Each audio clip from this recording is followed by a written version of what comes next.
My experience with rushing into relationships was really from a friendly aspect. I was more addicted to a culture. I wanted to feel normal again.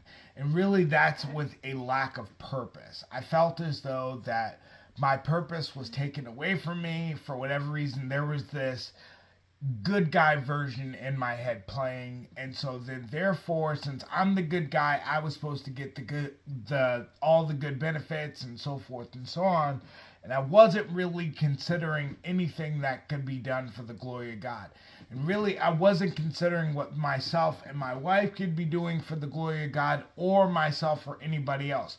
So it started off with really just people that were friends.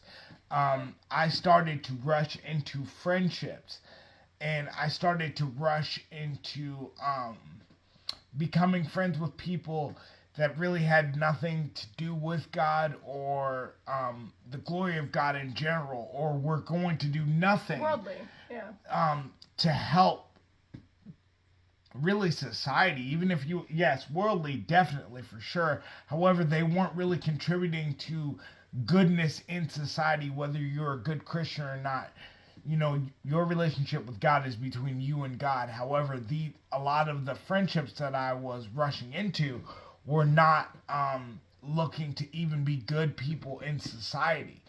And that was a matter of me feeling like I had lost my purpose. So I wasn't really searching for anything along my direction or purpose. I was just looking to feel normal again. So that was one of the reasons why I rushed into relationships and started with friends. Specifically, there was an instance where I've told the story in our book before, and I've told this story before with my wife, and she knows this, that I was with somebody, hanging out with somebody that uh, called themselves my friend at the time. Yeah.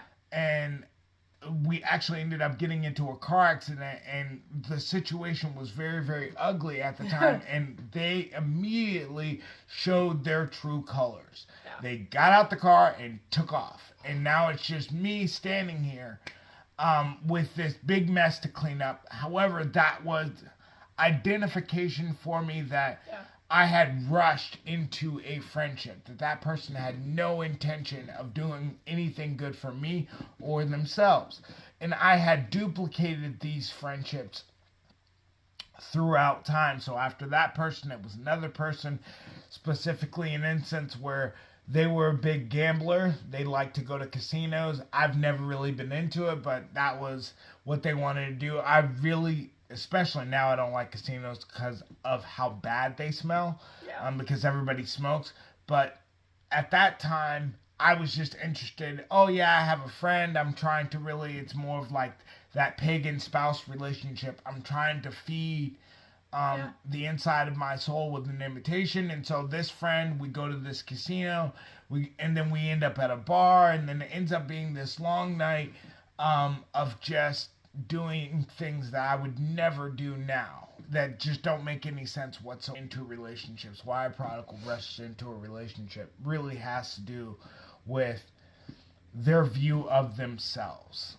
And when it comes to a man, if you break a promise, let's say, I have kids, so if I promise them something and then I break that promise, there are certain behaviors that are temporary things. You do it once in a while or whenever. Once in a while I may have, too much cheesecake or something like that. That's a once in a while thing.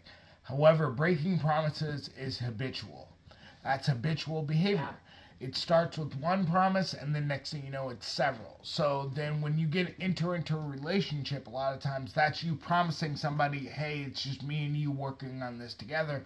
And then you break that one promise and you break another one. So in other words, a marriage is a promise that you and I are going to work on our lives, walk through this journey of life together, no matter what. And then what ends up happening, you break that promise and then join into another relationship, you break that promise, and then on and on and on and on and on. And this is a scheme from the enemy that he frequently enjoys to use against people, because we don't see it coming. We don't see it like that, to be completely honest. No, you're good. So that was one of the major things that I was doing when I was rushing into it. I was really looking for a purpose or to feel comfortable.